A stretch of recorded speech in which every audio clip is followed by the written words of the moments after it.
Hello viewers, আশা করি সবাই ভালো আছো। আমি চলে এসেছি আমার রান্নাঘরে এক মজাদার নাস্তার রেসিপি নিয়ে। এখানে নিয়েছি পেঁয়াজকলি, গাজর, আলু আর ব্রকলি আর চিকেন প্রেসার কুকারে সিদ্ধ করে নিয়ে শিলপাটায় এটাকে ভালো করে ছেঁচে নিচ্ছি। চিকেনের সাথে আছে মুরগির মাইটা, কারণ মাইটাগুলো আমাদের এমনি খাওয়া হয় না, তাই তো রেখে দিয়েছিলাম। আর অল্প কিছু চিকেন উঠিয়ে রেখেছিলাম, তার সাথে মাইটাগুলো ভেঙে দিয়ে দিচ্ছি। কাছে কিংবা দূরে যে যেখান থেকে এই মুহূর্তে আমার ভিডিওটি দেখতেছো, সবাইকে নমস্কার ও অনেক অনেক ভালোবাসা। আর যারা আমার প্রতিনিয়ত আমার ভিডিওটি দেখো, আমাকে এ পর্যন্ত এতটা দূরে এগিয়ে নিয়ে আসতে সাহায্য করেছো, তাদের অনেককেই অন্তরের অন্তর থেকে অনেক অনেক ভালোবাসা ও ধন্যবাদ। আমি প্যানের ভিতরে দিয়ে দিয়েছিলাম আগে রসুন কুচি, তারপরে আদা কুচি, পেঁয়াজ কুচি ও কাঁচামরিচ, সবগুলো উপকরণ দিয়ে ভালো করে এটাকে ভেজে নেব। আর দিয়ে দিচ্ছি স্বাদ মতো লবণ। আর আমি এখানে সবজির ভিতরে দিব পেঁয়াজকলি, ব্রকলি, গাজর আর আলু, আর দিয়ে দেব সিদ্ধ করে রাখা চিকেন। এখন চিকেনটাকে দিয়ে আবার একটু সময় ভালো করে ভেজে নেব। আমি খুবই কম মশলা এবং অল্প উপকরণে এই মজাদার নাস্তার রেসিপিটা তৈরি করব। এই নাস্তার রেসিপিটা এতটাই মজাদার, একবার না করে খেলে বুঝতেই পারবে না। আর তৈরি করাটাও খুবই সহজ। এখানে দিয়ে দিচ্ছি ধনিয়া গুঁড়া আর দিয়ে দিচ্ছি হলুদ গুঁড়া, দিয়ে ভালো করে নেড়ে চেড়ে আবার একটু সময় কষিয়ে নেব। এখন তো পেঁয়াজকলির সিজন, পেঁয়াজকলি দিয়ে আমরা অনেকে অনেক রকম রেসিপি তৈরি করে খাচ্ছি, তবে একবার এভাবে এই রেসিপিটাও তৈরি করে দেখো। এখন দিয়ে দিলাম কেটে রাখা পেঁয়াজকলি, গাজর, আলু আর ব্রকলি। এখন সবগুলো উপকরণ দিয়ে এটাকে নেড়ে চেড়ে ভালো করে ভেজে নেব। আমি এখানে কোনো জল অ্যাড করব না, চুলার আঁচটা লো মিডিয়াম আঁচে রেখে এটাকে রান্না করে নেব।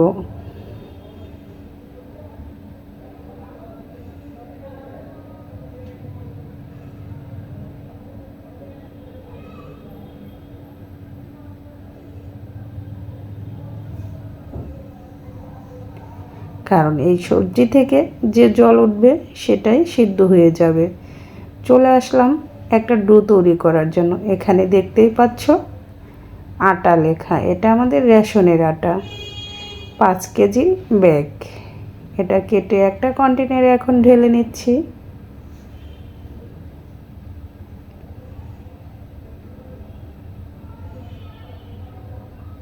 আর এদিকে আমার ভাজিটাও হচ্ছে।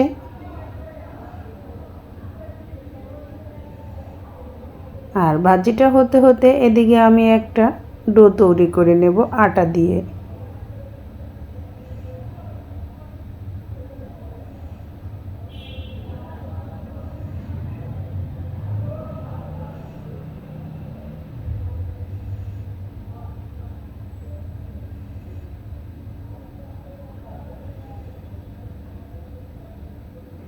ভাজিটা প্রায় হয়ে গিয়েছে, এভাবে ভাজিটা করে নিতে হবে।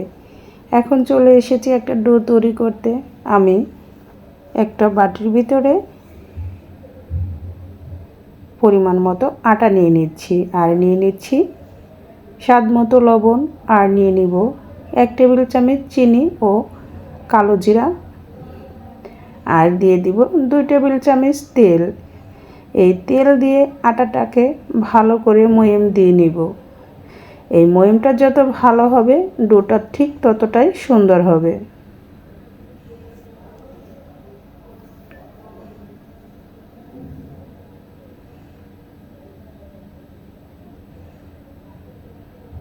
আমি অল্প অল্প জল দিয়ে একটা সুন্দর একটা ডো তৈরি করে নেব।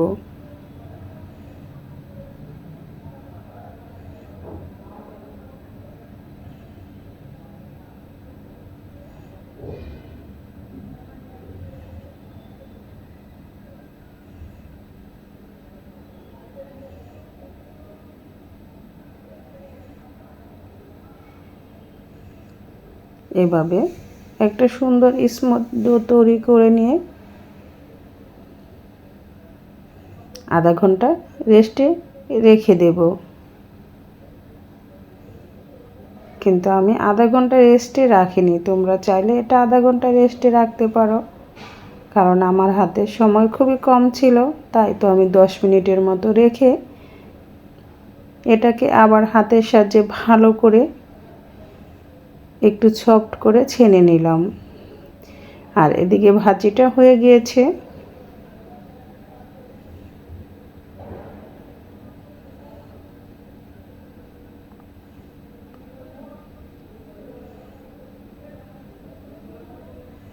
তোমরা হয়তো অনেকে জানো আমি সার্ভিস করি, কারণ আমাকে ঠিক সময় মতো সব কিছু করতে হয়।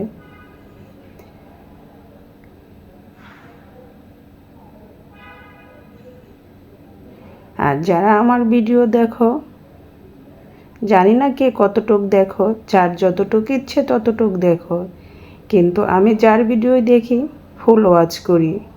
কিন্তু কমেন্টস আমি খুবই ছোট করি, আমার বড় কমেন্টস করতে একদম ভালো লাগে না।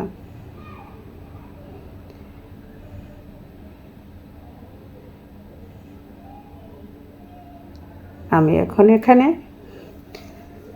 ডোটাকে পিস পিস করে নিয়েছি। এখন আমি পাতলা করে রুটি বেলে নিচ্ছি। আমি এভাবে কয়েকটা রুটি বেলে নিচ্ছি।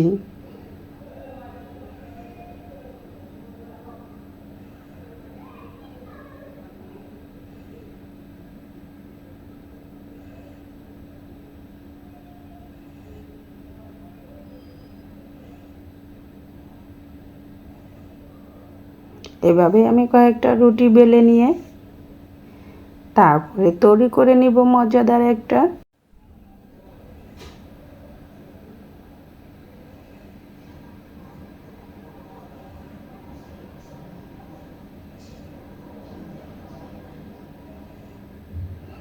আমি কালো জিরা দিয়ে রুটিগুলো দেখতেই পাচ্ছ কতটা সুন্দর লাগতেছে। তবে যারা কালো জিরা পছন্দ না করো এটা স্কিপ করে যেতে পারো। এখন আমি ভেজে রাখা সবজি দিয়ে চিকেনটা রুটির ভিতরে দিয়ে এভাবে একটা ধারালো জিনিসের সাহায্যে এভাবে কেটে নিতে হবে এবং পাশটা ভালো করে এভাবে চেপে দিতে হবে। আমি এভাবে প্রত্যেকটা ভেজে রাখা চিকেন সবজি ভিতরে দিয়ে এবং এক পাশে হাতের সাহায্যে অল্প একটু জল নিয়ে এভাবে লাগিয়ে দিচ্ছি, আর অপর পাশ থেকে উল্টে এটাকে হাতের সাহায্যে এভাবে চেপে চারপাশটা বন্ধ করে দিচ্ছি।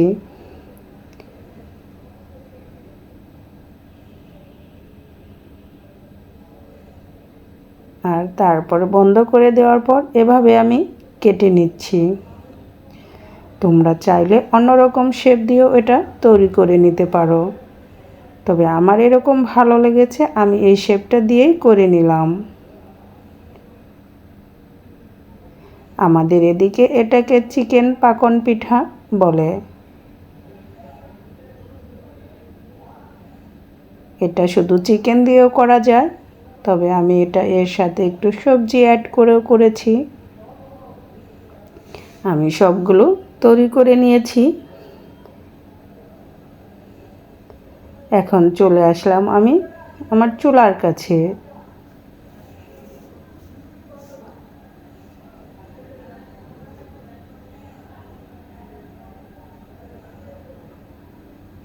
চুলার তেলটা ভালো করে গরম করে নিয়ে আমি এখন সবগুলো পিঠে উল্টিয়ে পাল্টিয়ে মচমচে করে ভেজে নেব।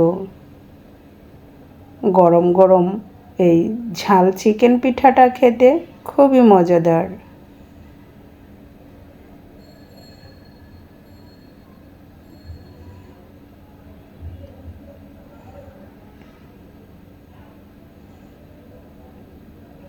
এভাবে উল্টিয়ে পাল্টিয়ে সুন্দর করে ভেজে নেব।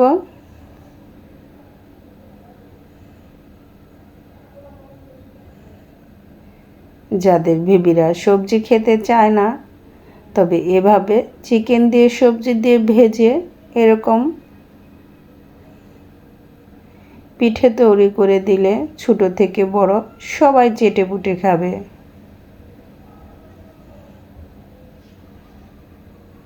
ভাজা হয়ে গিয়েছে, তেল ঝরিয়ে আমি নামিয়ে নিচ্ছি।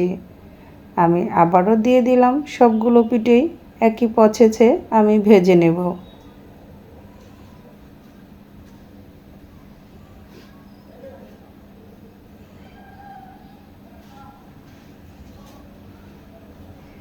এটা বিকেলের নাস্তা, বাচ্চাদের স্কুলের টিফিনে দেওয়া যাবে।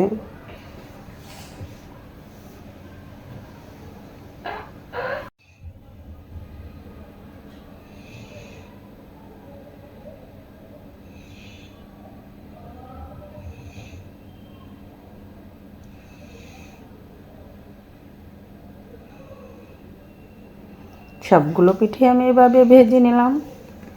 কেমন হলো আজকে আমার এই ঝাল পিঠার রেসিপিটা অবশ্যই কমেন্টস করে জানাবে। সবাই ভালো থেকো, সুস্থ থেকো, আমাদের জন্য একটু দোয়া আশীর্বাদ করো। আজকের মতোই এখানেই শেষ করছি, আবার চলে আসব নতুন কোনো মজাদার রেসিপি নিয়ে।